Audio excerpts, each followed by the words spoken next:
EastEnders shares devastating first look at Bex's tragic return. Martin's funeral approaches.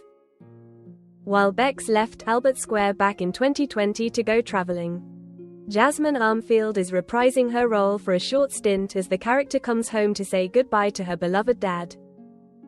In scenes that will air next week, Bex arrives in Walford and reunites with her mum Sonia and aunt Bianca Jackson ahead of the upcoming funeral. Bex asks her mum to accompany her to the undertaker's to say a personal goodbye to Martin before he is laid to rest. But Sonia is overcome and can't bring herself to go.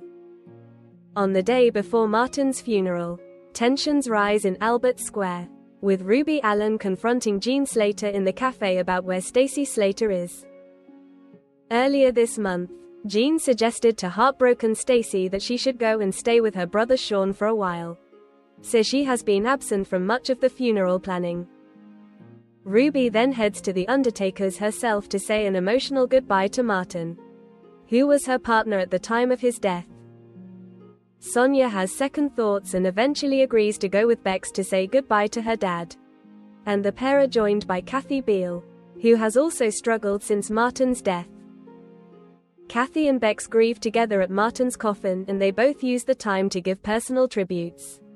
But Sonia is overwhelmed by the situation and is unable to speak.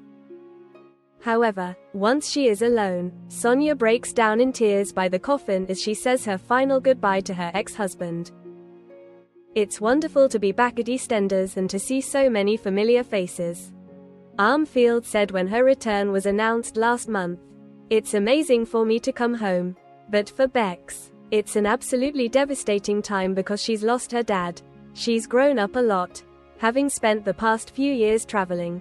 So we're going to see a much more mature and grown-up version of Bex this time around. Các bạn vừa theo dõi một sản phẩm của EastEnders Trailer TV. Xin chào và hẹn gặp lại.